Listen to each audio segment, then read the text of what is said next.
The following thoughts and opinions we're going to discuss regarding this album are strictly of our own personal interests. We are not professional music reviewers. We encourage respectful discussion and friendly banter in each episode, but we do not condone and will not tolerate bullying or belligerence. You are welcome to take what we say regarding the albums we rate with a grain of salt.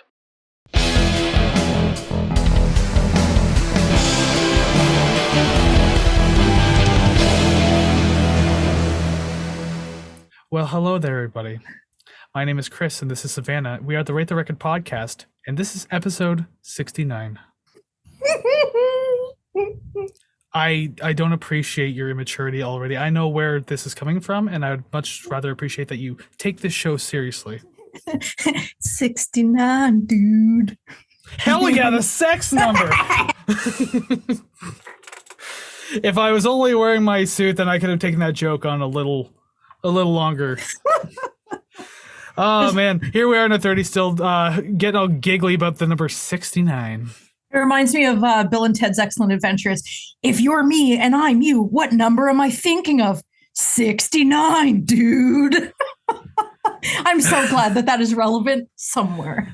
Well, it's relevant here now, and I don't know if it's disappointing or not, but your disappointing hosts for the day are Kris and Savannah. As I already kind of mentioned earlier, my polite introduction. Yes, welcome to the Rate the Record podcast for this week. We're glad you're here checking out music with us because that's what we do every single week. And we'd like to have you here building that musical community brick by piece by piece by 6 by 9. Do it all. Because you need to lay on top of each other, do 69s, and we need to pile bricks on top of each other like a wall. Okay, 69 wall, how funny anyways. I was doing the Macarena while you were brick by bricking, so it works. I'm sure they get it. And I can't wait to tell a whole bunch of really shitty, stupid, not funny 69 jokes as we go along. Reminder that we are indeed in our 30s.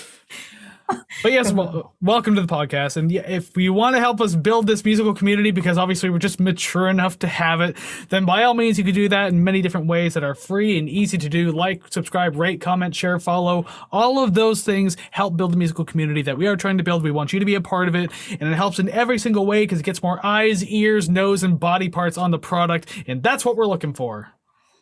Are we doing the 69 thing again? We're going to keep doing it because it's just a special themed episode this week. I love it.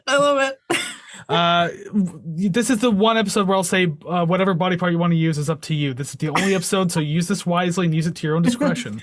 Oh my gosh, personal choice. But today, unlike talking about 69 and penises all day and everything like that, and I mean, if you want to make a pussy joke, I'm wearing a cat shirt, so there you go. That kind of just goes on to it too. Video viewers will understand that. Audio viewers, I had to explain it. It is a request episode today that we're doing here on Rate the Record podcast. We haven't done a request in a few episodes, but hey, we got another one just like we said we would, and it's Will Wood and the Normal album. That is literally the name. Straightforward. Mm-hmm. Yes, this one is a little different than our normal requests. It is not a formal request, but it is a request from my stepdaughter. So she had passively asked me, "Oh, you should do this," and then I passively mentioned that to Kris, and here we are. And I didn't initially plan to have this on episode 69, so now it's making all these jokes feel very awkward. Oh, that's okay. That's okay. When they're 18, they'll be able to listen. So. Oh God, you just incriminated me because they're not 18. This is even worse. Actually, so when this episode, like when you're listening to this episode, they'll be 16 about a couple days later. Why do you just bury me further? Listen, they're not okay. I'm gonna still crack these jokes and just tell them they're not allowed to listen for 2 more years. If anything like makes you feel better, nobody that I know listens to this because I beg them not to. So yeah, but if she knows that we're gonna do this, then I mean, like she's going to want to peek, and you can't stop her forever. Oh, it's okay. She's out of the family. It's fine. But still, I mean, the part being under 18.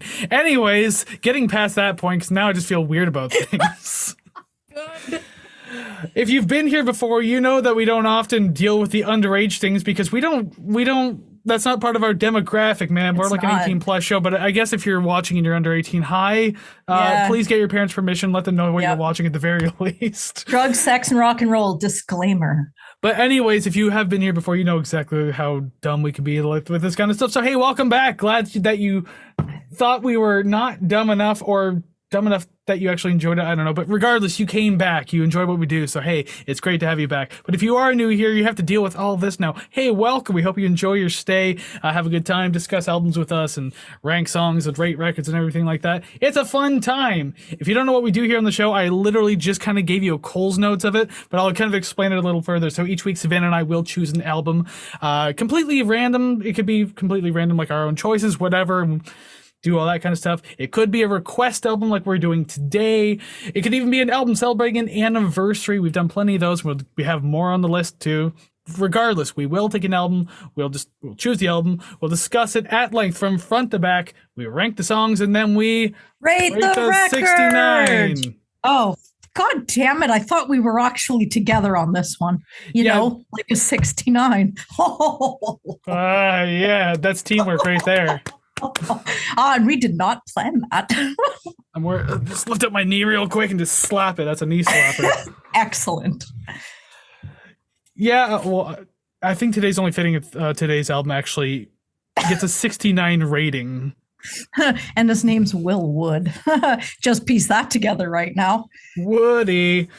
Yeah, this is the most mature podcast I think we're ever going to do. Oh, yeah. If we can only just make it all the way to episode 420, that's all we need at this point. We're not doing Bob Marley, please. You know how we're probably not even gonna be alive for 420. Okay, I mean, like we're not even at 100 yet. We've been doing this for almost 2 years. Okay, good. Thank you.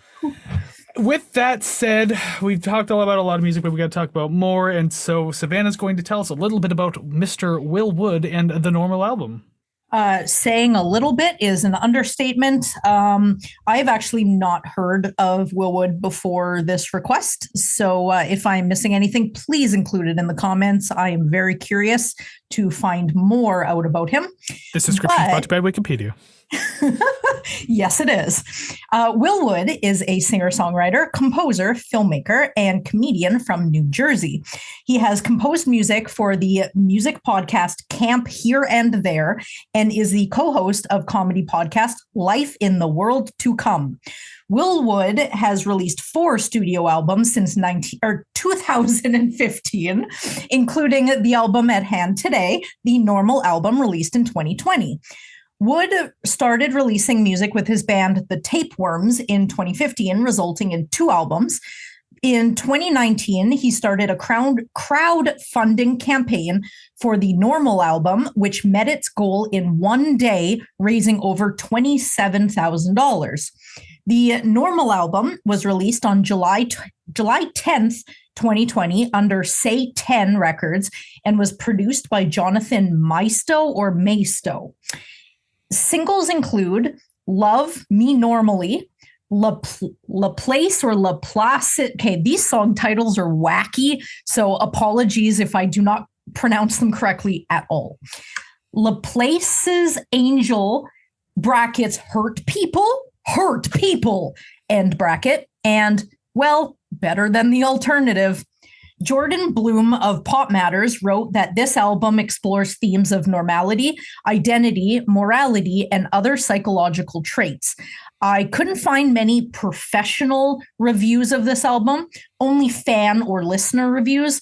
But to be honest, I was really solely just looking for reviews from AllMusic.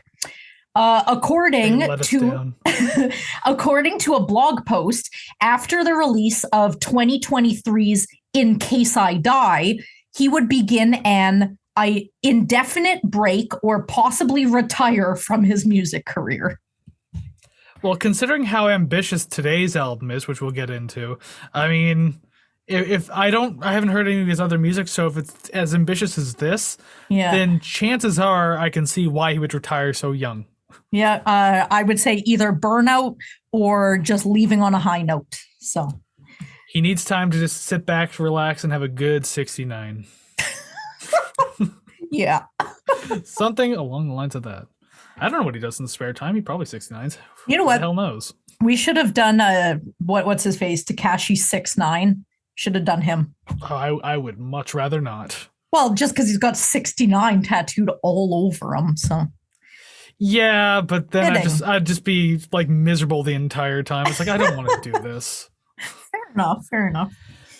Alrighty then, yeah. So that is a little bit about Will Wood and the album. So we should actually start talking about the album more in depth, like we usually do. So let's dive into it. Oh God, you're not even lying about some of these song titles. Oh, right. So here's the thing, especially going towards the end of the podcast, especially for video viewers. When it comes to the end, I'm going to short form every single title, but when I read them right now for each song, I'm going to read the entire thing. Good So luck. song number 1, Suburbia Overture, Greetings from Marybelle Township, Vampire Culture, Love Me Normally. Yeah. Woo. That's 3 in 1. My goodness. So starting to listen to this is just not what I thought this was going to sound like. I'm okay with it because to me, it's something new, something I haven't really heard before.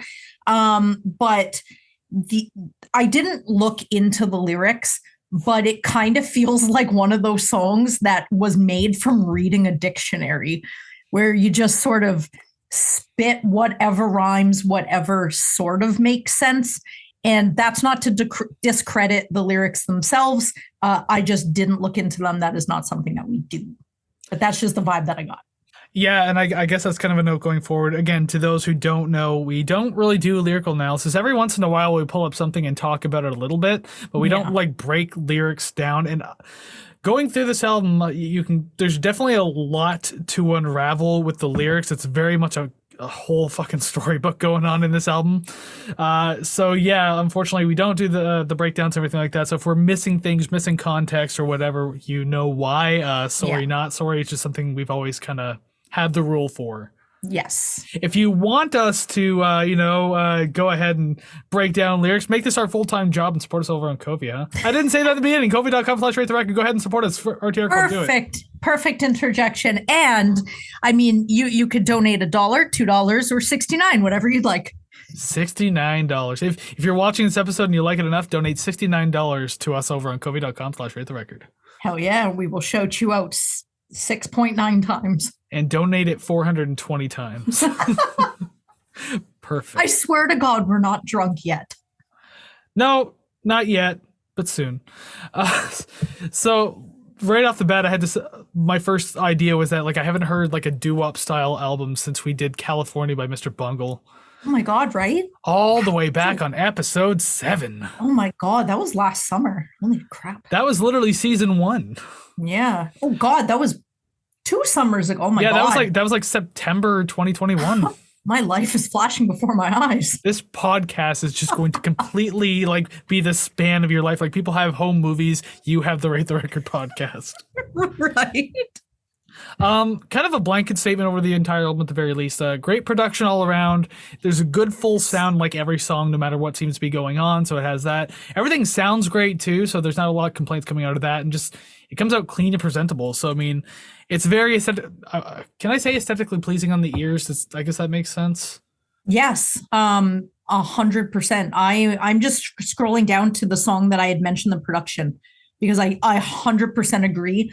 It sounds super nice, the whole album. Nothing sounds too far away or too quiet. It's spaced nicely. And the background sounds and layers, they're not competing with each other. You hear everything, and I love that. I will say that there are times on the album with some things sound a little far away, like a little more buried in the mix. And like I tried to like justify in my head, like maybe this is why, and you want to give more attention to this because this is happening. But just I don't know, some things I felt like could have been turned up a little more, but not all the time. But that's just me. Fair.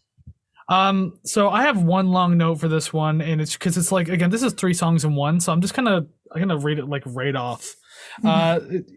Yeah, so starting off with the first one, Greetings. Fun little number to get everything kicked off. The doo-wop composition serves the lyrics well, since they're talking about like suburbia, and it's usually paired with those retro and old-fashioned views. Again, it works as a good satire. Actually, I don't think we've mentioned, did we mention this is a satirical album yet? Because no. Pretty much what it is in the end. Then the second part, Vampire Culture, is a very energetic pickup that kind of turns the entire tune on its head. Really gives us like musical and theatrical type of feel to the entire song, so it's pretty cool. He could have a million influences, he being Will Wood, but this feels like it has like Patton in it for sure. Like it has to. Like a lot of this album kind of felt like Bungle-y to me, you know? Oh yeah. Maybe not though. Maybe I just find Mike Patton in everything I listen to. Did you find that you enjoyed it once you kind of made that connection? You're like, okay, I can get behind this because it's more familiar to something you like already. Yes and no. Yes, because it's like, okay, I know this kind of sounds, so yeah, like maybe it's a little easier to listen to, but I'll say no because I could have given that exact same idea to Psychotic Symphony when we listened to them. Yes. Because I was like, wow, this sounds like Bungle's first album just completely redone years later type thing. So I mean, like, yeah, fair enough. Let's see here. And finally, for Love Me Normally, just a brief little end to the song. There's not a whole lot to it. It suddenly pulls the energy back and gives like a lot of soft piano with impassioned vocals. It sounds fine. It's just a little off from the intensity of the first 2/3 of the track, but maybe that's the point. Again, lyrical context, not exactly there. I agree. I have just some sort of, I guess, surface level notes to this. There are definitely many layers to this, and it's not even just like musically, but it felt like thematically that it was just sort of like it kind of felt like musical theater to me, and that is sort of the case in my thoughts going forward. There are a lot of songs that I can imagine either seeing on stage or seeing in like there's one song that reminds me of Aladdin. Don't remember which one it is, but you know where Aladdin turns into the prince and then they have that whole parade with the elephant and everything. The Prince Ali song, yeah. I can see a couple of these songs being placed to that imagery, and it seems to fit. I really like the I guess the part that starts around 3 minutes. I guess that would be the second third of the song. I really like culture. I really like the music for that one. That really got my attention. This song reminds me if they had released a song about depression in the 50s, which would never have happened. It didn't exist back then. Even the record says that. It's new. And at I believe it's the end, or maybe it is during that second third, the vocals are pretty menacing and they remind me of My Chemical Romance. And I like it. Well, kind of the Black Parade sort of concept album idea just kind of reminds me of that. And it did not feel 6 minutes long. The ideas and sounds changed up enough that before I knew it, the song was over. And I was like, holy shit, like it caught my attention for 6 minutes. That never happens. So we're starting off strong. Yeah, this is one of those rare instances too, where it's like you have multiple songs in one. And I won't sit here and say like, oh, they should all be like individual tracks and everything like that. Because if they were, I feel like each song, like it's not that one's bad or one's good or anything like that, but just I feel like the overall score for this one is a good kind of encompassing idea of what the song is like versus like if I had to score the Greetings from the Township, then Vampire Culture, like they're gonna have two very different scores and everything like that. Yeah. So I don't know. It's this one actually works, so I appreciate this one. And I mean, like, this has happened before too. Like off the top of my head, I can think of Tripping Daisy, where like they had like a lot of those like split songs. Okay, yes. I saw your face. You're just thinking like, where are you going with this? Yeah, I think they had one on that album. Yeah. Really? I thought they had like a couple of them. Yeah, it was Canaman Market and Our Drive to the Sun is the split one. Yeah, and I believe I give that one a good score. Yeah, it's a good song. All right, let's move on to I have no idea how to pronounce this. So, okay. I didn't bother looking it up because I thought it would be funny to watch us struggle. Well, I'll tell you how it looks, how it's spelled. So there's 3 number 2s, Tuekend Twy Tweer. Yeah. Which that's but it calls me 2 second 2 night 2 tier, but I'm just gonna call it second night. That's all I'm gonna call it. Yeah. Like if brackets, you really, that was fun. Goodbye. Yeah, in parentheses, that was fun. Goodbye. Says me after trying to pronounce that fucking title. Right? Yeah, there's quite an energetic mix of different styles in this track, but then that's kind of something I wrote before I fully listened to the album completely and like all taking it all in, because turns out the rest of the album's like that too. So I mean, like, but it's a good way. It's a kind of a good point to bring out this early in the album anyways, just because, again, if you're expecting this a lot going forward, I'm just pointing out now, well, good news, it keeps happening later. It's like a very poppy, new wave ska type of track. That's kind of the best way to put it. And as soon as I heard this kind of the ska idea in this song, I just thought about how much you probably were loving it. So I started listening to it and I was like, oh my God. But it was bouncier than normal, I guess. So it wasn't too bad. There is a song near the end of the album that sort of revisits the ska idea. I'm glad that it really only appears in 2 out of 10 songs. But I mean, if it was 3, I would have quit immediately. I'm also thinking maybe it's a very poppy version of like post-punk music too, because post-punk is kind of like new wave as well. Yeah, there's different elements of stuff in post-punk, but like, so I don't know. There's a lot of different things it could be, but yeah, there's just a lot going on. Mm-hmm. I do like with even looking past the ska thing, which here wasn't that bad. Like I listened to the song multiple times. I like how it keeps up the energy the whole time. And before I knew it, I like literally had lost myself in this song and I had to replay it over and over to actually try and review it. And there have been multiple songs during the duration of this podcast that I have to like, I have a task at hand. I have to review the song, but I get so lost in it that when it ends, I'm like, oh shit, I was supposed to write something down. I'm like, oh God. So, I mean, I feel like that's a good thing that I'm not sitting there picking it apart and critiquing it. I'm actually enjoying it for what it is. So I was pleasantly surprised and pleased that it had come so early in the album. Yeah, and it kind of just picks up like the energy right from the first song too, so it works a lot better for that as well. Although not really a spoiler, but kind of going forward to the album, like there's not really a slowdown at all in this album. I mentioned that it's like a couple of times. Yeah, it's like a fucking runaway freight train of just like hyper energy. Right? With a dog at the helm where it's just like they have no idea how to slow it down. They're just going. That's it. You've given a 6-year-old a bunch of pasty sticks and Mountain Dew, and like that's all they've had all day, and that they're still having now. That's kind of what this album feels like more often than not. Yes, I definitely agree. This song in particular, I think it's going to end up carving a place on my day-to-day playlist.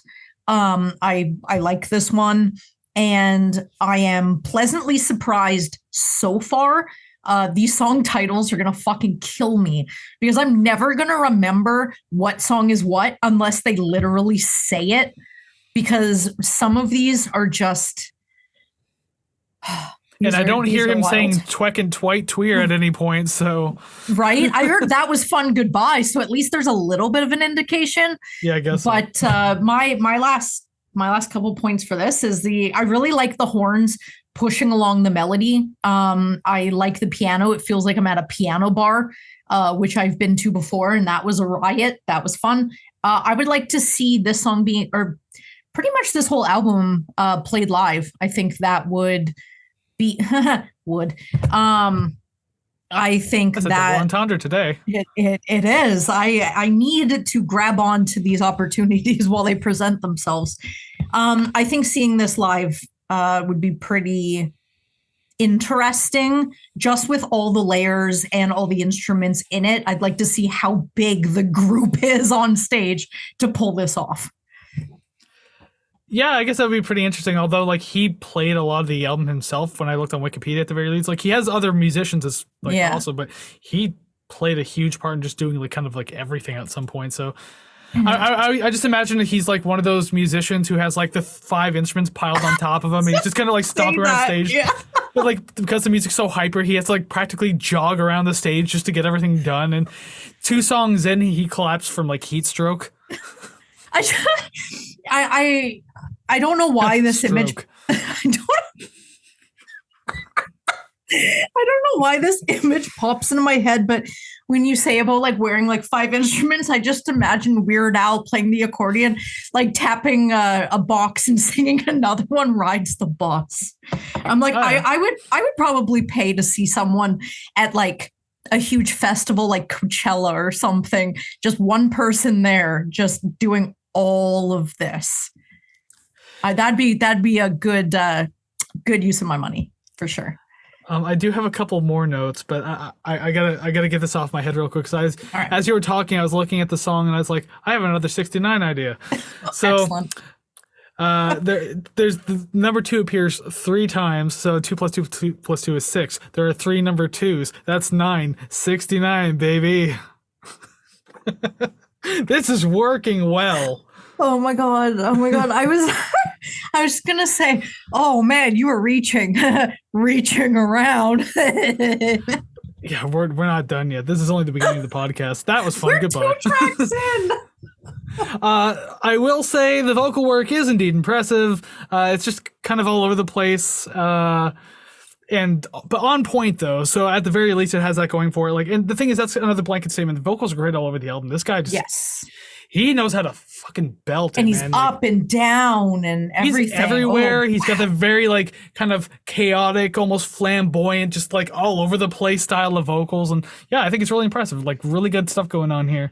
And there's also like guitar work that happens a little quieter in the background. I think it's great. It's a fun little layer to add to like this very hyper pace of music. So you know what? There's just a lot of good things going on. I enjoy it.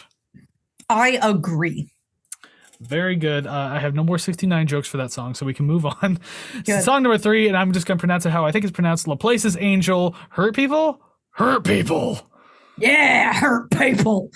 My first note for this is I really hope the presence of horns doesn't wear me out before the album ends. It's just another one after another one and another one and another one and another one. And so track 3, that's how I feel. We'll see how I feel by the time we hit track 9, track 10. This song feels like I'm on vacation. I don't really know what I was thinking when I wrote that, but my next there's a marimba note, in the song, probably that made it feel tropical. My next note says sounds like a marimba back in there, so that might be why. So it feels like I'm like on a cruise or I'm on a beach, and you know what? It is better than being in snowy Canada in February, so or March, whatever. Yeah, we went a whole month and a half into 2023 with barely any snow, and now it's just all piling on. Granted, we're in southern Ontario, so I know the rest of other places in Canada have gotten absolutely destroyed. Ottawa was covered when I went there not too long ago. Dang. But I mean, like here, we're finally getting it. Yeah, you're just on a tropical beach enjoying a drink out of a coconut, and the sand fleas are biting your feet. Ew, is that a thing? Sand fleas, yes. Yeah. Oh, gross. Almost every beach has them. I don't go to the beach often, and when I do, I sit on a dock just because I don't like sand sticking to my skin. But like, ew, that's disgusting. Now I'm never gonna do that. It's not like an all the time thing, but most beaches have sand fleas.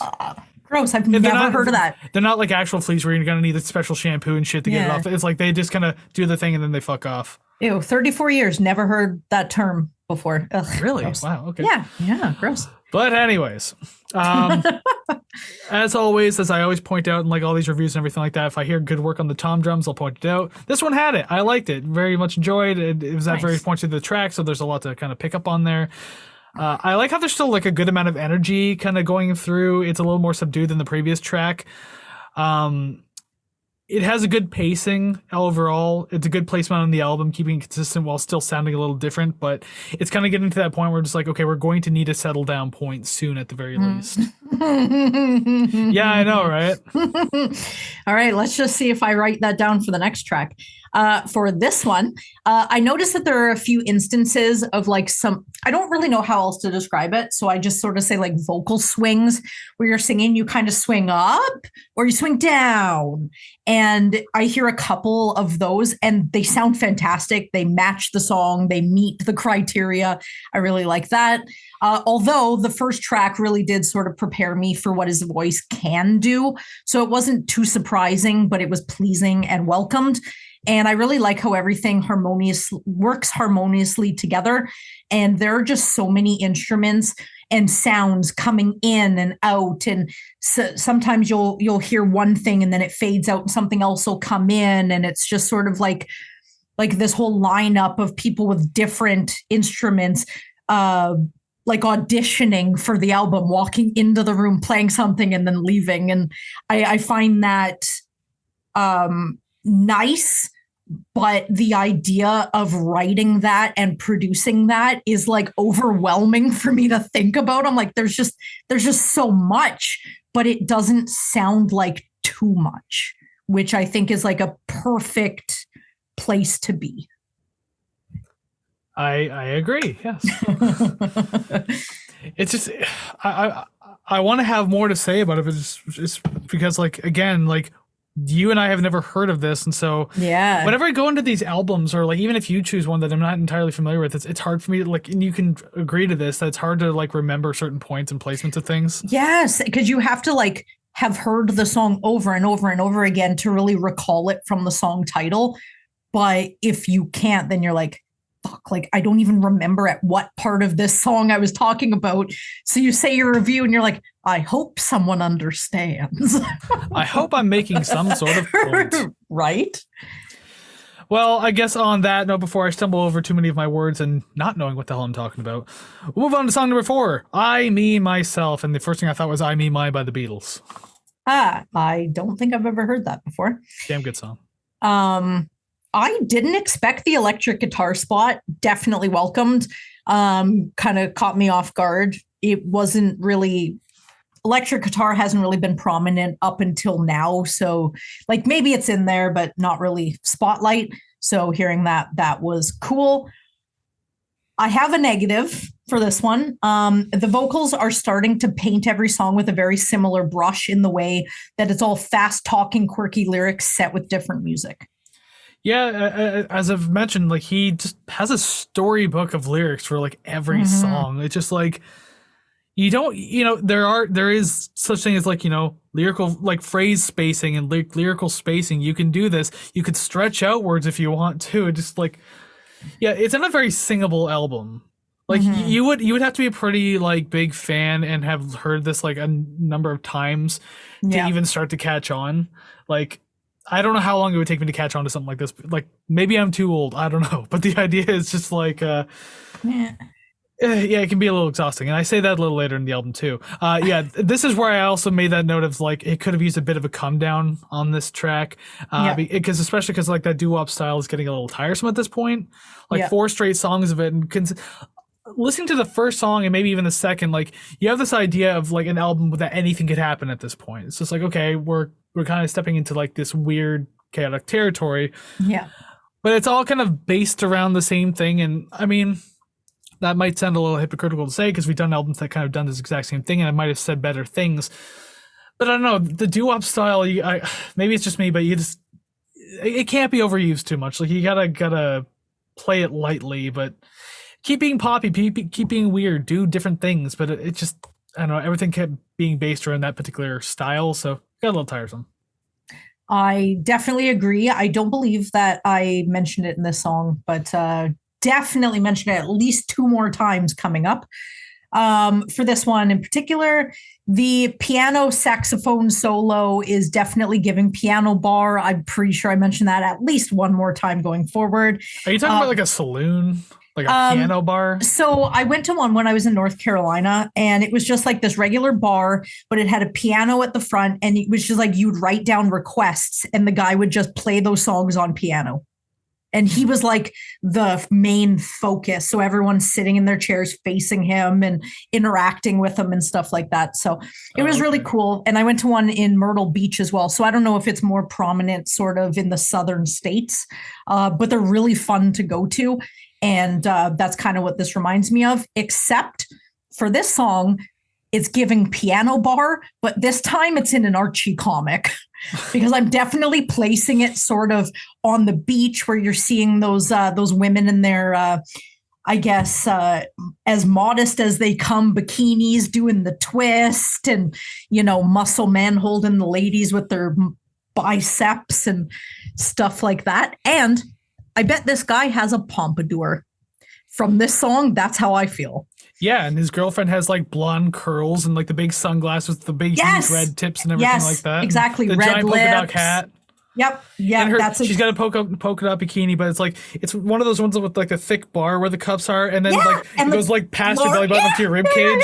That's what was giving me Archie comic. Exactly. 100%. but the song was starting to feel long after a while. So it kind of like nearly 5 that, minutes, yeah. That nice image was kind of scratched out by, okay, we done yet? Like even the 6-minute song, I was like, okay, this is fine, but this one kind of felt like it dragged a little bit. Yeah. I mean, it's still fun sounding overall. I mean, and I guess that's the important part at this point, which although I just said it does get some tiresome, at least it's not like boring at the very least. So it has that going for it. Boring. Yeah, still fun sounding overall. Just kind of hoping for a bit of a change at some point though, because I mean, we're nearly at the halfway point of the album already, and just like, but still, like it feels just like the same consistent energy all the way through. It's like you need something to change up just a bit. It's kind of like an accent wall. Like all of your walls can be red, but you need that one like silver wall. You know, like you need something. Yeah. I am so on board with what you're saying. Excellent. Yeah. That means I'm doing my job well. Yeah. 69. We went far too long without a joke, so I had to. I was trying to work one in somewhere, but I wanted to wait for the appropriate time. You literally just said it. It's not even a joke at this point. It's a statement. You heard it here first on Rate the Record, 69. I mean business. Just on your tombstone, it's gonna be like 69 and a quote, and that's all it's gonna be. It's gonna say people like, really? That's your last dying words to the world is 69. But in like that gothic font. But it's also just the numbers. It's not even the word. And that's it. No name, no birthday, no death date, no nothing. Just 69. That's it. And everyone in the future will wonder, who is this mysterious body in the plot? Just says 69, but I'm plot 68 just to screw with them. Yeah, but then you'll have all these like teenagers and trolls and everything like that come up and get photos with your grave because it's grave 69. Yeah, doing that like Adidas tracksuit squat right in front of it. What if people actually 69 on your grave? Ew, no. Yeah, hey, you can't stop it. You're dead. No, I'm going to put those bird spikes on my plot so they can. Hey, maybe there's freaks out there. You never know. People like usually hang themselves by chains out of their fucking backs, okay? People will lay on spikes. Oh my God. Fair. Well, it's better than the alternative, which is literally nothing else. That's just my best transition to song number 5. Well, better than the alternative. That was really good. I never really compliment you ever, but that was pretty good. Every once in a while, I get a really good transition that even you're impressed by. But like, my batting average isn't that great, but that time I hit it. This sounds like it could be a Weird Al original. I say that a little later on, but not about Weird Al. Another kind of comedic artist, kind of like in that realm of like comedy type music though. Interesting. I do say that this is something of a come down, I guess, but it's still pretty quick pace, so I don't know. It's not as energetic as the other ones, but we're still there. I mean, I don't know. Yeah, the chorus is catchy. I mean, there's a plus. I do like the drums in this one. I feel like it's mixed nicely enough that I can literally imagine what's being played as I hear it.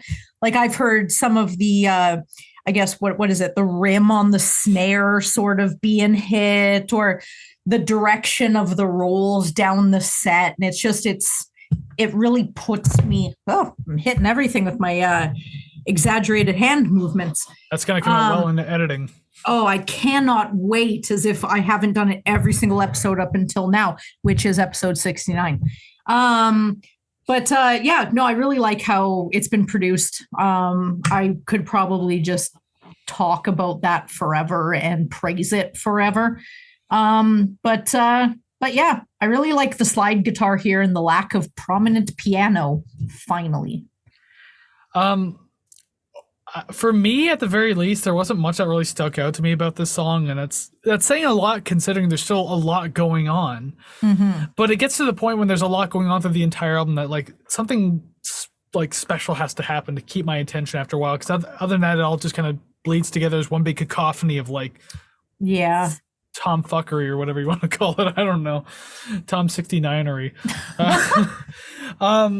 I do like the use of like bit crush drum loop through the entire verses though, so that kind of gave me something a little different, so that's cool. It's just cool to have like this different type of sound to drive the beat a little bit, so that's cool. Again, not a lot just stuck out to me. I appreciate the energy and the enthusiasm of the performance, but I mean like the luster of the first few tracks kind of started wearing off by now. Yes, I don't have anything else to say. That isn't related directly to the production. Fair enough. Well, I mean, did you already say all your production notes then? The background atmospheric talking, etc., that starts the track, ends the track, and kind of makes its appearance in the middle. I swear to God, when it was ending, I had to mute the song because I thought someone was talking in the same house or same room as me. But it was just a very good bass-filled stereo sound, and I really liked it because when I paused it, everything, like, it completely killed all that full sound, that fullness, because I'm just listening to an empty room. But when I put it back on, I felt like I was just like placed right back into the song, and I appreciated that. So I actually want to look up this producer, see if he's done anything else, or if it's just one of those one-off, amateur producer guys, because seeing how only his name. You muted me. No, I didn't. My thing was on mute. I literally hit mute on my own mic here just so I could make a noise real quick. Oh, okay. Never mind. Maybe I was looking at the wrong one. Anyways, we're just gonna cut that out. We're gonna cut that out. Anyways, yeah. Just in case he's like an amateur guy or whatever, with his only his name listed as producer, I can imagine he was in control of most of this, and I really like it. So good on you, Jonathan. Last name. All right, glad that's his last name. Yes. It's okay. We're not all on the ball. We all get smarter as we age, or do. Yeah. No, not at all. Also, confirm. With this Zoom call, normally my screen's on the bottom for me, so that's why I'm looking, going, he muted. No, I changed it, so might be. You brought that back up, and I was supposed to cut that out. Yeah, no, that's okay. You can keep it in. It's mentioning being smart, and I feel silly. So let's move on. Okay, yeah. If you feel silly or stupid, then I have to keep it in. It's kind of like an obligation at this point. That's fine. It humbles me, so it's fine. You're at the mercy of the editor. This show should humble you just because, like, your musical tastes aren't as good as mine. That's why I don't watch this show after we record it. I know that 90% of the stuff I say is ridiculous or embarrassing, so I'm like, we're just going to throw that to the universe and we're going to walk away. It's like setting the house on fire and never coming back. That's why one day I want someone to quiz us on all of our past episodes. Oh my God. And just so I can, like, school you, because, like, I'm obviously intimately familiar since I edit everything. Yeah. Like, I even tried the other day, just in my own head, thinking of the exact order of every single episode up to, like, episode 67, I think it was. There's only a couple I got wrong. 5A, Nirvana, 5B, Red Hot Chili Peppers, or vice versa. I don't remember, but I remember that. That's it. What about the albums that you were really excited to do? What about Kevin Gilbert? I don't know what episode that was, but what about Psychotic Symphony?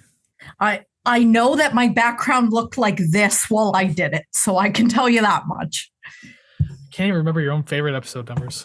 No. Well, you'll always remember episode 69, though. I don't even remember my parents' names, so yeah. Exactly. Mom and dad. That's about it. Exactly.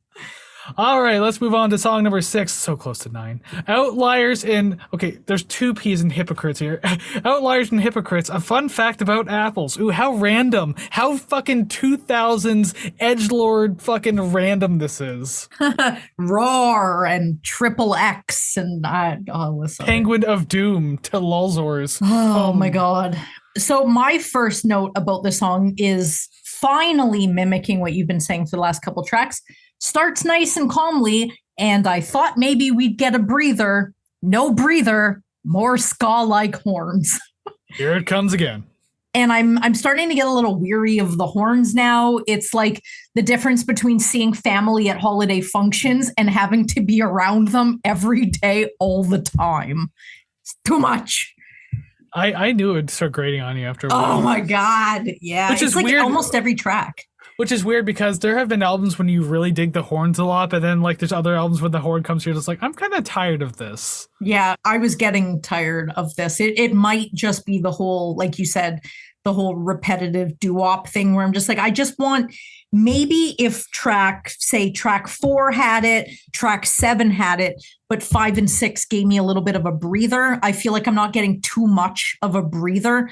So by the time I'm like, oh, thank God, oh God, they're back again. God damn it. It's like getting rid of bed bugs. Yeah, they just keep coming back if you're a dirty freak. I don't know. It can happen. I don't know. Yeah. Living in a shitty apartment, neighbors. Yeah. But it's like you try and get rid of them, and then you're like, oh, thank they're gone. And then you see one, you're like, I swear to God. And that's how I feel about horns on this album. That was me with cockroaches in the apartment that I was in, because our neighbor down the hall decided to keep their garbage bags in the room for a while. So then one day in the bathroom brushing my teeth, and a little cockroach crawls across the bathtub, and immediately me and my friend searched the rest of the apartment because we're like, is this something that we did? But no, it was our neighbors, and everyone on the floor was complaining about it. Yuck. Good times. Speaking of the song, though, which has nothing to do with cockroaches. Yeah, you get this like gentle start at the beginning, which is nice. I'm like, oh, we do have a change up. Yes. No, we jump right back onto the hyper train all over again, like in a very short amount of time. I do like the way it sounds, but then again, like, you do need to settle down at some point, which we don't really get. I think we get like one song towards the end that kind of gives you that, but not probably a whole the lot. Last song, and that's it. I think so, yeah, if I remember correctly. This song has a pretty good nylon guitar in it, though, so that's a good addition to the track. It's interesting to hear that on such a manic composition, so it's nice to have that what's generally considered a very calm instrument to be in this very like hyperactive song. This is what I assume music coming out of San Diego, California sounds like, where it's close enough to the Mexican border, but still in California. So you still kind of get that ska SoCal sound, because with that nylon guitar, it just kind of reminds me of like a mariachi band or some sort of like, just the typical Mexican music you'd hear on TV, you know? And like, I don't hate it. It was okay, I guess, but I do stand behind the musical theater comment I made earlier. Well, that was one of the first notes I made in the very first song, how it's like got that musical or theater type style. Yeah. Something else I should point out, because we haven't made a 69 joke in a while. This song has 2 P's in it, so if you flip one of them over, it looks like they're doing the sex number. The only note I have left, these are just going to be Easter eggs through the entire episode at this point. And that's it. Yeah. How many 69 jokes did you spot in the episode? Take a shot for everyone. And comment below, but make sure you spell everything correctly. If you don't, we know you're drunk. And if you're under the age of 18, stop listening immediately, tell your parents and get them to ground you. Yeah, your parents are irresponsible. This is rated R for return to your room, kids, and don't fucking listen to our podcast. Oh, I just hope they're not listening to me now. Who knows? They might be. So yeah, I actually like the horn work in this one. This one, they were it wasn't like entirely different, but there was something a little different for this one. Yeah. Just a lot more fun in a way, I guess. So if you're going to keep the album consistent, I mean, that's kind of a great way to keep everything moving and lively, I guess. But I see why it could be tiresome, but I wasn't so much bothered by the horns. It was only when the doo-wop sections kept coming back, which towards the second half of the album didn't happen as much. So I noticed that at the very least. That's good.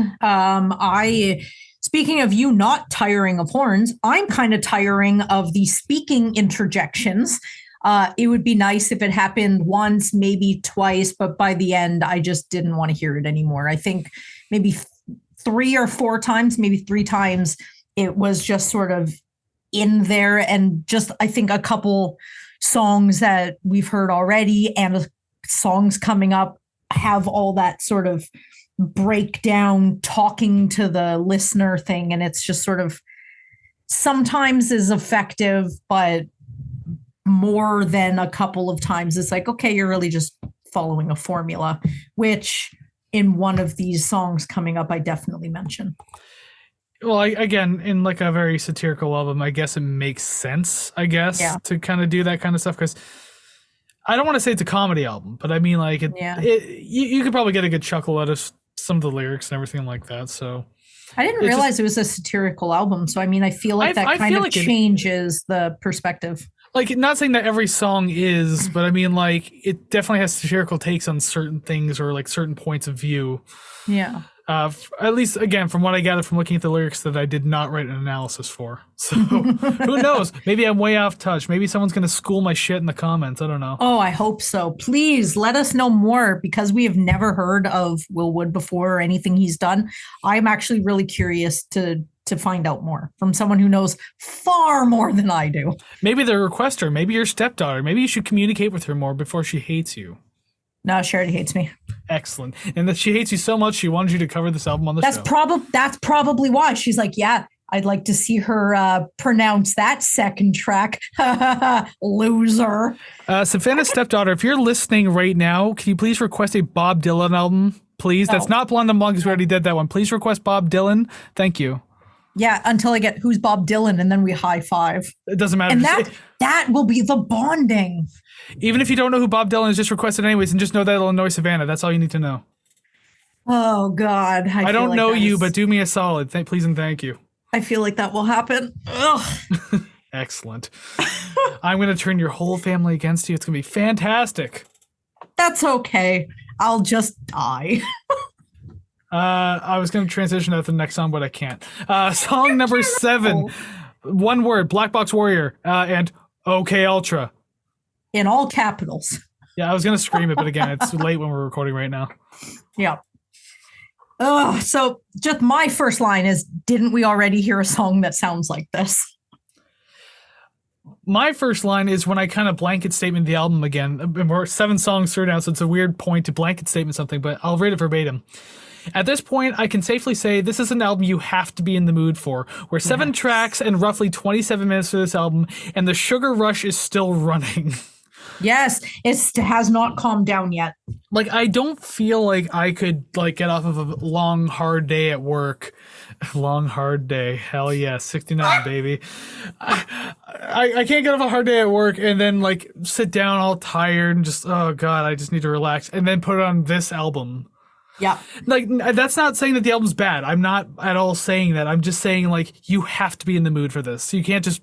It's kind of like when we've done Bungle in the past. I've already mentioned Bungle, might as well do it again. It's kind of like when we've done that in the past. Like, you can't just put on their self-titled album out of nowhere. Like, if you're not in a great mood, you probably don't want to listen to that. So, I mean, like, you got to be in the mood for this one. Yes, I 100% agree. Another note, parroting you over the last 5-6 tracks, I am really wanting a slowdown right about now. The song isn't bad per se. It just feels like an amalgamation of the past 5 songs, right down to the manic talking, which will always remind me of Nada Surf's song Popular, which is just happens to be the first one that I've heard, and it was released in like the mid 90s. So I would just assume that's the only one that exists. Do I even know what that song is? Are you pulling up more 90s obscurity on me now? Maybe, but it had a music video, so I don't know how obscure it is. Fun little side note fact here. To anyone who follows us on Instagram, I usually post memes every once in a while, and some of them have been directed towards Savannah picking 90s content. I have in my phone, where I do all the posting from, a lot more Savannah's 90 memes content, but I don't post them all at once because it would just be a flood. So I'm going to kind of drip, water drip it into our feed every once in a while. I have more, and they're coming. And you're just going to do it every time I say something that qualifies it. And you're like, all right, I have a meme for this. I'm going to do that right now. The day after this podcast comes out, I got the next one prepared to go. It's going to be that. God damn it. And I know that I've referenced this particular song over and over. I think at least 3 other reviews. Just every time we get this sort of consistent music with some talking lyrics, and I'm telling you a story by just talking right into your ear. I'm like, it just reminds me of that song. And I don't know if that's the first one to do it, if it's the first one that I know of, but to me in my head, it just kind of feels like a ripoff of it. But like I said, so many other songs just on this album just have that intimate talking. And at a certain point, I'm kind of like, could you just like have one song that doesn't have it, please? That would be nice. And then he tells you to go fuck yourself, 69 style. Probably by just talking over ska music and telling me to go fuck myself. I thought of fuck yourself 69 style, and I was like, that wouldn't be 69, it'd just be a very curly 6. Stop imagining that. I'm not imagining you, I'm just imagining it in general, how like you really have to like curl down, like your spine is liquid at that point. I'm just imagining Gumby, that's all. Yeah, don't even, I have a Gumby on my fucking shelf. Don't even make me. I forgot. Have I shown you that before? No, you haven't. You've mentioned it though. It's so big. That's what she Yeah, said. and I bet it's like bendable too, right? It sure is. Yeah, see? There At some point, I'm gonna have to pull it down, just throw it on camera real quick. I'm staring at it right now. But yeah, with this song, Black Box Warrior, because we got way off topic there. Yes. There's like a light drum rolling in the verses. It kind of feels like a running train. How coincidental! It feels like a fucking runaway freight train in this song and this album. Wow, crazy. It's definitely an old technique to use, but it's quite effective, especially on a track or album like this. So I can appreciate that. I kind of like that. Yeah, great piano and guitar work in this song too. I mean, it's pretty good all over the album, but like in this one I noticed because there's portions where they either like play off each other or mirror each other. Mhm. I really like that, so good work putting that all together. Really like it. So at least I'm still finding positives this far into the album, where I'm just kind of like, okay, what else we have? I picked up on this little minuscule thing. There's one part where he's singing, and as he's singing, he kind of laughs and kind of chuckles to himself as he's singing. And I thought that was pretty endearing and like super cute to keep in. That like that was something that, you know, they kept in, didn't re-record it. So I really liked that. And this album so far, if you haven't noticed by the titles or what we've said about the songs, pretty wacky and quirky. But I am feeling a little fatigued. I'm still holding on hope that maybe it'll slow down a little bit. It's not until I hear albums like this do I realize the importance of those slower songs. Because sometimes I'm like, I don't want to hear a ballad or I don't want to hear this slow song. But when it comes to the album and its pacing, oh my God, it is like crucial, because when it's missing, you really notice. It's kind of like listening to Fortress by Protest the Hero. That whole album is like a non-stop like attack of like speed and sound. Yeah. I really love it. It's a fantastic album, but yeah, there's not really any breathing points on that album until you finally the record ends abruptly. So I mean, like, yeah. Good luck with that. We'll cover it one day, and you'll just go absolutely crazy. Probably. It's a great album, though. It really is. Yeah. All right, we'll move on. Song number 8. Marcia, thank you for the dialectics, but I need you to leave because there's 2 K's in thank, which is strange. So I don't know, because I have not seen the physical album or whatnot. A part of me was thinking that some of these were spelling mistakes, but I wonder what the idea behind these quote spelling mistakes are. It's there. Maybe there's something in his fan base that would more understand that maybe he's doing this for a reason. Maybe he's doing to troll people, because in the song "Love Me Normally," it's like "Love Me Normally," not "Love Me Normally." Like the apostrophe is the comma's in the wrong place. But in the first track, it says "Love Me, comma normally," and then the actual song, second from the last, is "Love, comma me normally." So those 2 are different, and I'm like, I wonder if they're actually spelling mistakes or if, I don't know. It's confusing, but yeah, maybe someone who knows more about it knows why. I just want to yell my first line because I did write it in all caps. I just want a relief from this energy. Yeah. It's a little relentless at this point, but I mean, yeah. I took solace in knowing that we're pretty close to the end at this point, so I You've given up hope by now. I didn't think too much into it. It's like I don't hate it. I don't think it's bad at all, but just yeah, it is nice to have those breathing points. But So I tried to kind of like buy myself back into the idea of this album, and so my very first note is I like the pacing in the verses a lot. There's a syncopation on the guitar and piano. I think this nice, really cool touch. Just I like the way it sounds. Pretty cool in the verse itself. The bridge, though, is a good choice to throw in because it is indeed a slower pace. So you get that like good minute of like a much slower beat and everything like that. Really nice. The production still feels like full and spread out, even on the slower pace and everything. It feels more atmospheric in a way too. So I really like that part of the song. I was like, oh my God, if I'm going to breathe, I better do it now. It's like you're drowning underwater and someone throws you a Capri Sun straw. I mean, just stick that above the water and take in as much air as you can because that's all you're getting. The image I got about that is like you're running a marathon, and then when you're running past everyone giving you cups of water, it's like that's the relief you get, and it's only a little Dixie cup. You take a sip, and you're like, okay, this is all I'm gonna get for the next 2.5 miles, and only even half of that gets in your mouth because you're so tired and out of breath and delirious. You just throw it at your face, and only like a little bit goes in your mouth. Yeah, and most of it goes up your nose. You're like, oh, sweet relief, and then you're parched again immediately after. I would say sweet relief with a question mark at the end. Sweet relief? Yeah, right. There's so much about this song that I've already said about the other ones. It's starting to feel like the same song. The omnipresent speaking is just sort of growing old. It's just, oh my gosh, I don't know. I don't really know what else to say that I haven't already said about the 7 songs before this one. Especially with the speaking portion, I can tell you're probably definitely talking about towards the end of the song as well. Mm-hmm. Yeah, I like that last minute where I think it's like kind of referencing a therapy session. Something. Yeah, because you're flipping through people's pages, so you're not even caring what you're saying right now. So see you next week. Yeah. My first listen through, like I felt that it stretched a little bit and probably wasn't needed. But as I listened through the album a couple more times, like I at least felt like the narrative was still there for the song. Yeah. Because I think, again, I could be wrong, but I think this song is about how some people don't really view mental illness as something serious. They're just like, back in my day, like there was none of this shit. We dealt with it because we're all men. Even the women were men. Oh my God. Yes, and their names were Helga. Only millennials created depression, and then Gen Z inherited it. That's how it all worked. Oh my God. I'm going to give myself a headache rolling my eyes so much. But like, I feel like that's what the song's kind of like implying. So again, that's where the satire comes in, I guess.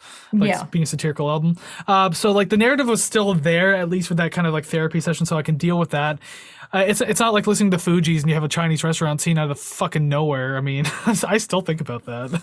Oh my God, yeah. And also the instrumentals were kind of like light and sprinkled over the spoken word portion, so it grew on me. I like it now, so it's not that bad. Yeah, it's okay. I guess my real last note isn't actually about the song in particular, but I do want to ask: is this what you mean about Elliott Smith singing depressing songs in a cheerful way? Because like that's the vibe I'm getting from this. Not quite. Like you could put the headspace there, but it's not on the same plane, if that makes any sort of existence. Okay. Because I mean, he has some kind of cheery sounding songs that are really depressing. And I know I've referenced the song Memory Lane like a billion times. Yeah. But most of his songs that are depressing are just, they sound depressing. So, but every once in a while they sound kind of nice. But this is kind of like almost cartoonish. Whereas like Elliott Smith isn't obviously cartoonish. He's like just folk music. Okay. Folk and then more experimental later on in his life. But regardless, so I don't know. I wouldn't put them in the same boat, but I get why some people would, I guess, in that context.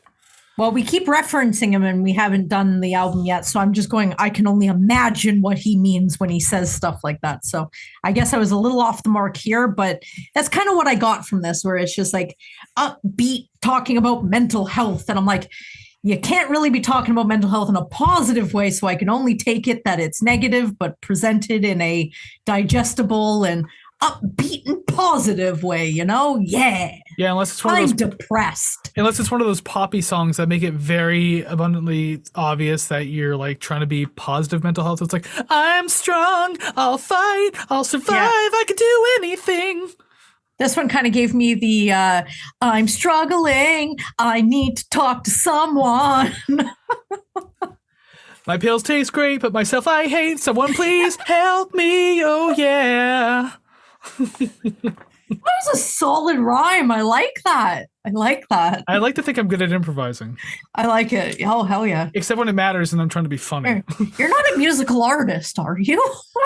No. Fuck that. I play music, but I'm not a musician. Fair.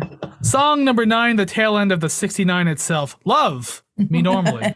It is another waltzy tune, although it does seem a little bit more calm so far.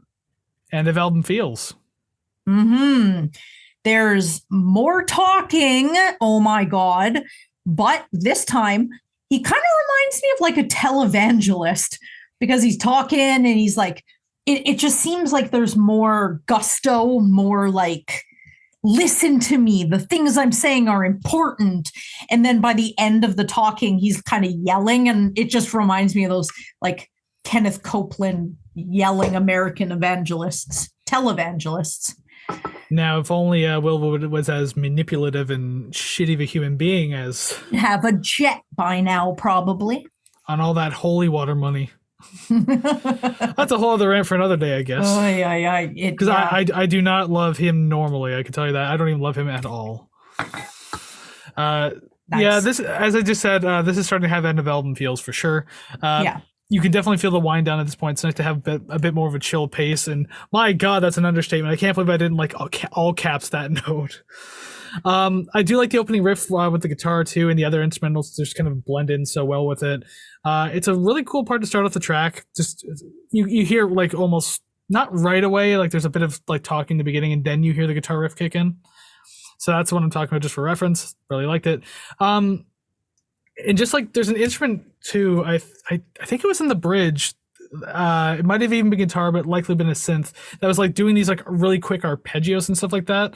I really like it. I thought it was a super cool texture to have in the background. It's like not exactly popping out in the forefront or anything like that, but it's a much needed layer to keep things fresh. And so the fact that something was happening that I could just like be pulled out of my trance and be like, oh, that was kind of neat. So look, the song did that for once, and so that was nice to have. Good, because that is opposite of what I said. I said, it's not that I don't like it, but just like the Bush and Billy Talent episode we did, this is sounding like an obvious formula and is only modified upon and not really changed too much.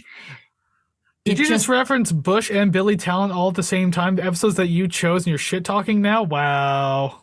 Yeah, we're gonna put one up there and one up there. Also, Bush. Well, I mean, that's relevant to some people, I guess, not everybody. Just depends on who you are. I want to be dead. We're not there yet. So at the end of the 69 episode, that is.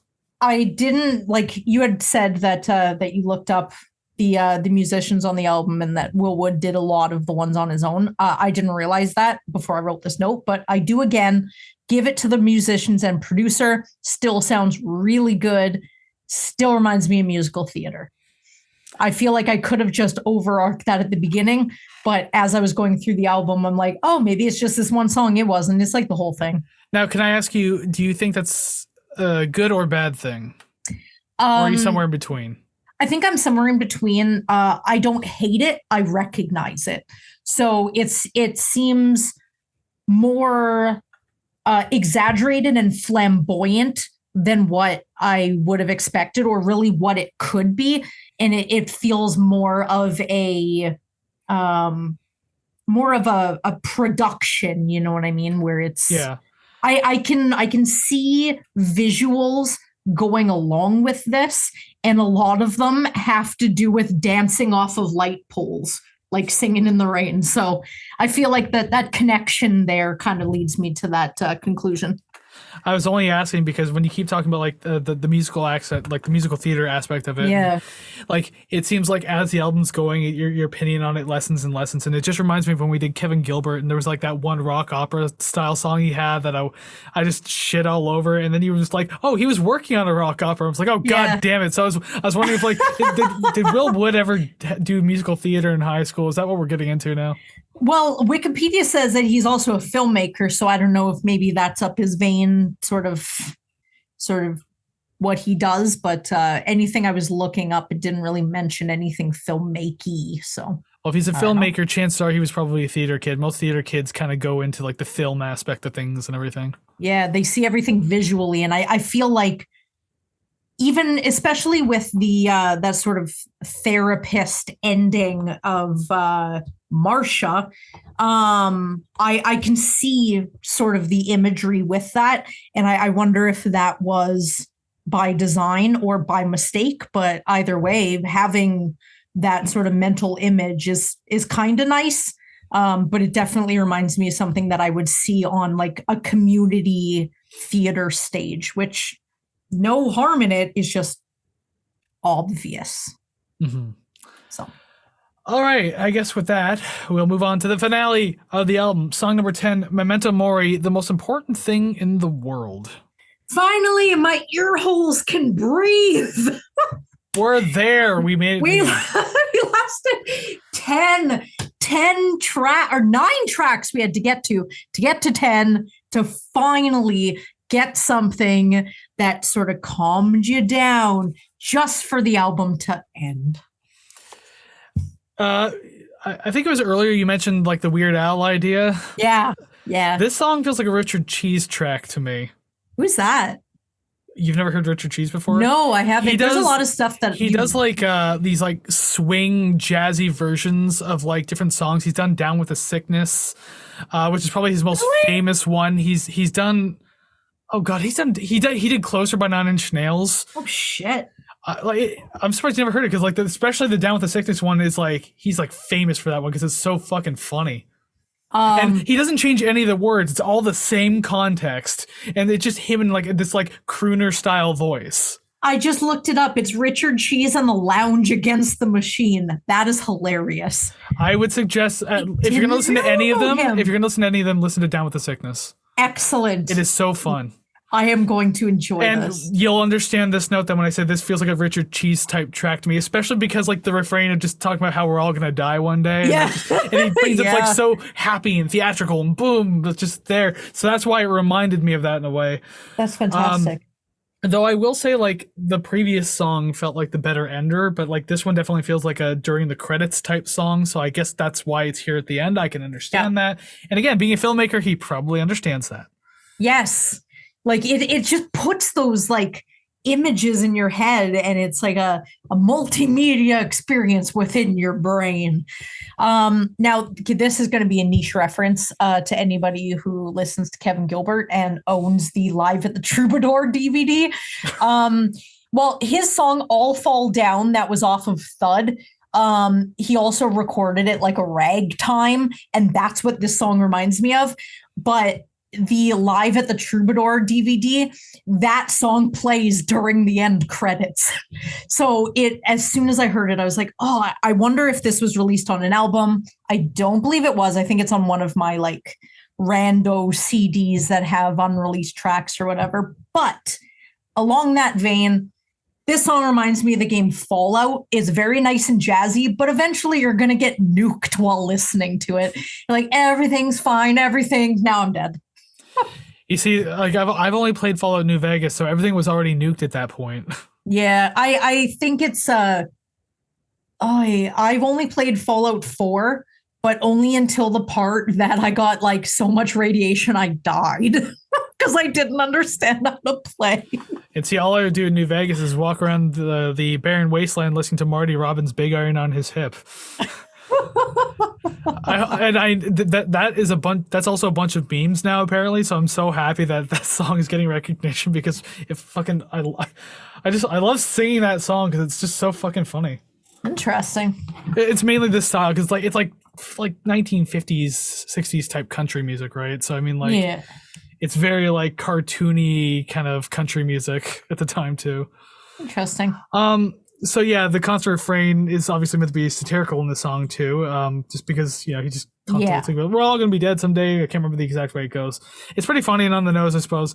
But this has the same energy to me as the song "Trying to Grow a Chin" by Frank Zappa, where that refrain is I wanna be dead in bed, please kill me, because that would thrill me. And that just keeps repeating over and over again. Oh my God. I've never heard that song, but that is perfect for me to walk around work singing. You know how many people I've mentioned that to, and they're just like, oh my God, this is my national anthem. Yeah, oh my God, right? I've never heard that song before, and I'm going to sing that at work. And someone's going to be like, what? And I'll go, nothing. All right, well, just get walking away. Add it to the incredibly long list of songs I told you to listen to that you won't listen to. Trying to Grow a Chin by Frank Zappa. When you listen to that one in about 20 years, just let me know. I already have a tab up for Richard Cheese and Marty Robbins, so we're opening another one. Oh my God, you're actually listening to Marty Robbins. I'm learning. Well, the thing is, if you can find something to appreciate about that refrain right there for Frank Zappa, then chances are you'll like the song. It's towards the end, but it's a short song. Get through the whole thing. It's pretty great. Beautiful. Fantastic song. And it's also a live song, too. That whole album's practically live, but it sounds studio quality. Oh, fuck yeah. Yeah, I love that song, so thanks for allowing me to end this on a positive note, William. Yes. All done. Billiam Woodward. Billiam Boner. Boner, because of erection, because 69. Okay, that's probably the last 69 joke we're going to get out, so that's about it. Yeah, that's it. I'm sure there'll be one or two more. Don't listen or to 69 Kris. More. There's the one. Yeah. All so my overall review is, I've already kind of said it earlier, like you have to be in the mood for this album, and you wouldn't just put this on after a long day of work. Yeah. Like it's not bad by any stretch. It's just not 100% for me. Like I have to be in the mood for it. Mine's a little longer than that. I had no idea what to expect going into this album, and I'm still not sure if this is a one-off or if Will Wood's other releases are similar. I'm on the fence about divulging myself into them. There's a song or two on here that I would listen to again on my own free time, but the others I might have to warm up to while playing them in a playlist and not sandwiched between two other songs off the same album. Apparently this might be one-off because apparently they went more of a different direction in this album as far as I've read. Ooh, interesting. So I don't know much more beyond that, so I couldn't really specify. Okay. But yes, we are at the end of speaking about Will Wood and his album, The Normal Album. Yay. So hey, thanks for making it all the way to the end with us. If you sure indeed did, maybe you listened to the album too, so we want to know your opinion on the album. Please let us know down in the comments below for wherever you're listening, because there should be comment sections everywhere. So by all means, let us know. We'll read them, and we love interacting with you. Yeah. I had nothing. I had absolutely nothing. I thought you were going to make a 69 joke in there somewhere. I don't know. No. Especially when you stuck out your tongue. I was like, here it comes. I'll, That's what you said during a 69. I will answer the 69th comment. If we get 69 comments, by all means. Exactly means I don't have to do goddamn thing. Fantastic. You know what to do, people. Spam us. Absolutely spam us.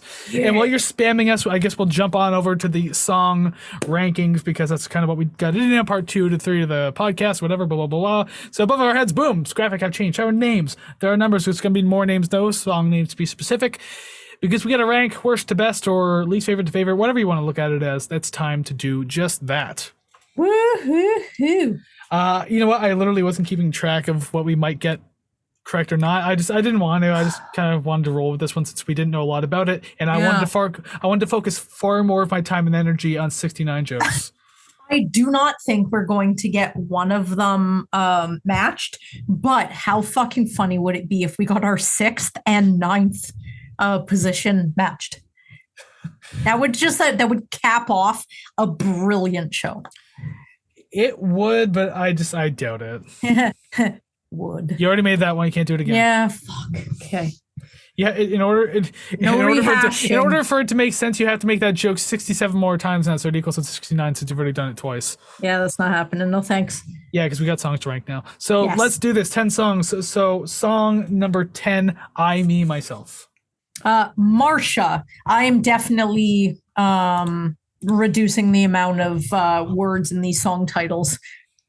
I could not fit them on the page. I'm also going to be reducing them while I'm editing, so on the screen above us, there's no full titles. It's literally just short form. Brilliant. Sorry, not sorry. Song number 9, well, better than the alternative. Black Box Warrior. Black Box Warrior. Black Box Warrior. Exactly. What's your favorite song? Black Box Warrior. It sounds like a barking dog. Isn't that also the OK Ultra? So you can be like, Black Box Warrior. OK Ultra. Just scream it.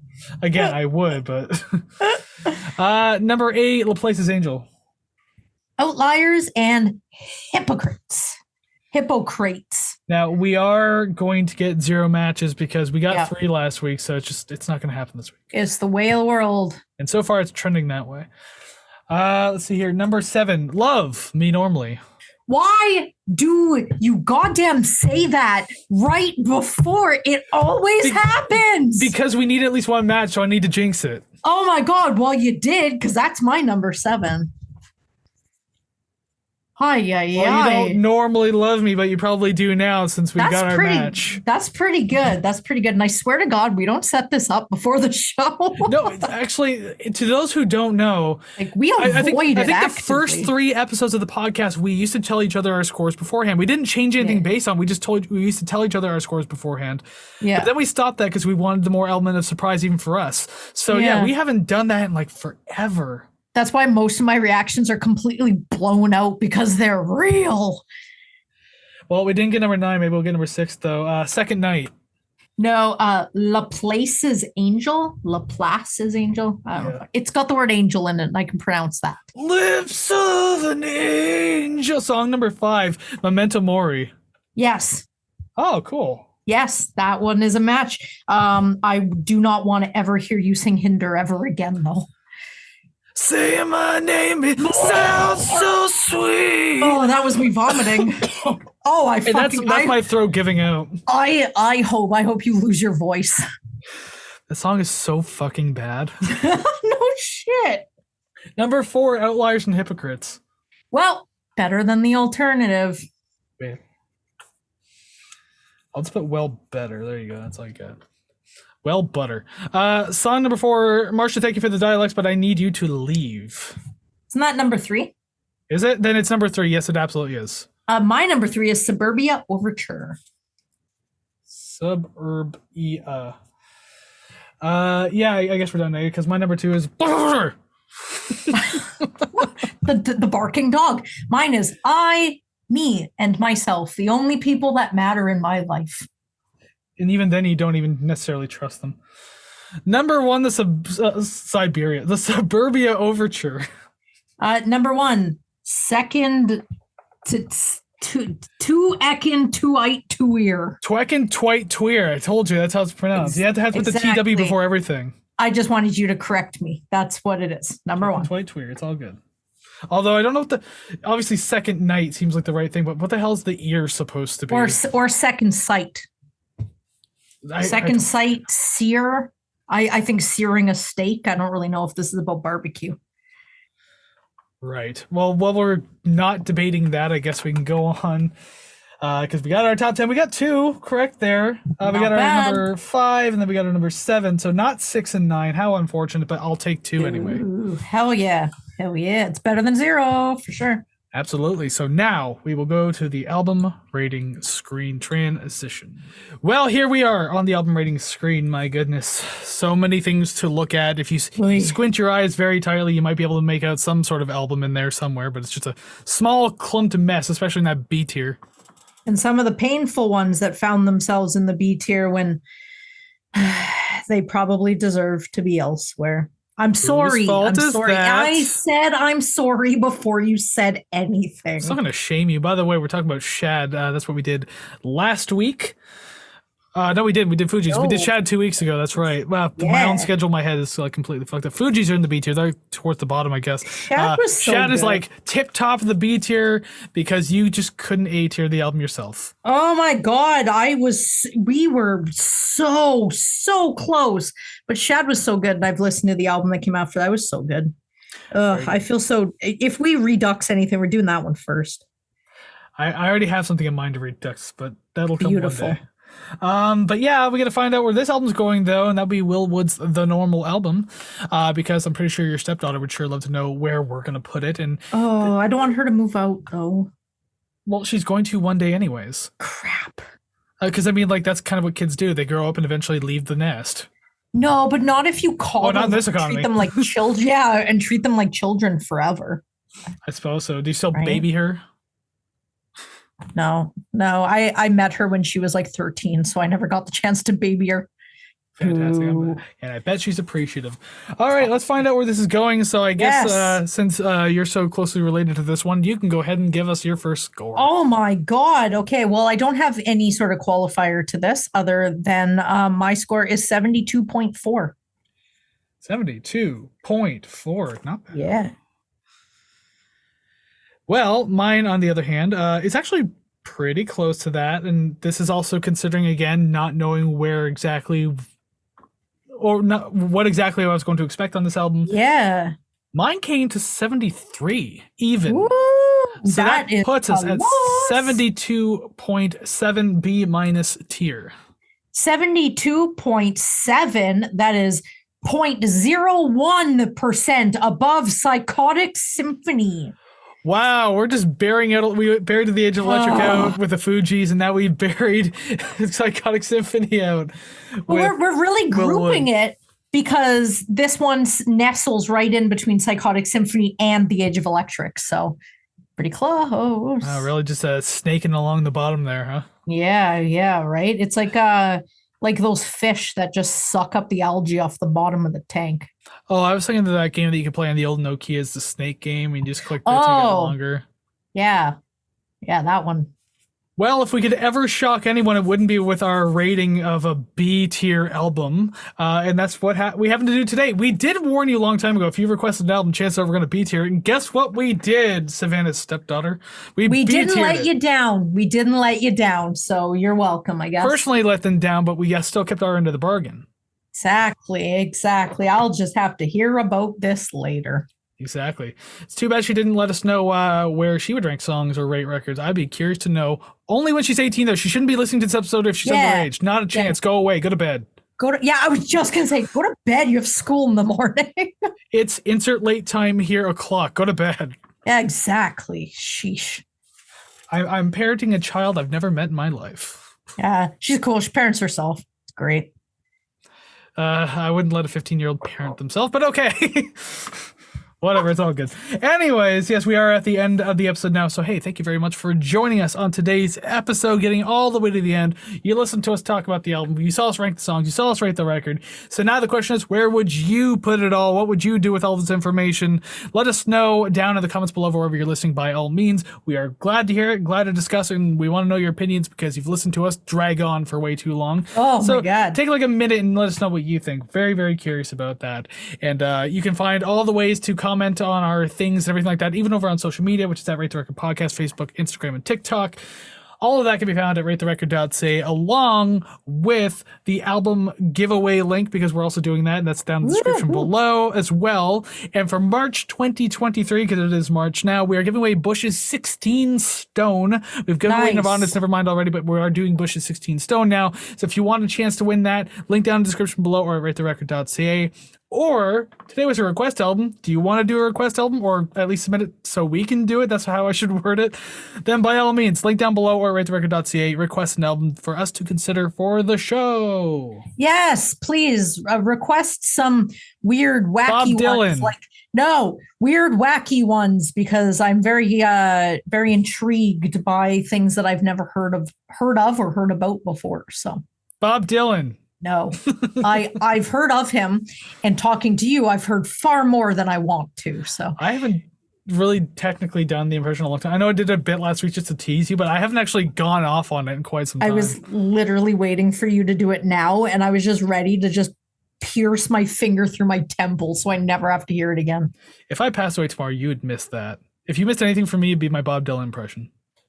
Maybe after a bunch, like a little bit of time, but right now I resent it wholly. Yes. I hope I haunt you with the Bob Dylan voice, though. Like I'm just a ghost around you. Just like, never mind, I won't do it. I was just about to, but I'm not gonna do it. It's like you find you're haunting me, and you see me watching that episode, and one tear comes down, and then you say it. I'm like, fuck off! I'm trying to watch this. Hey, if you like when I torment Savannah with the Bob Dylan impressions, I got a proposition for everyone.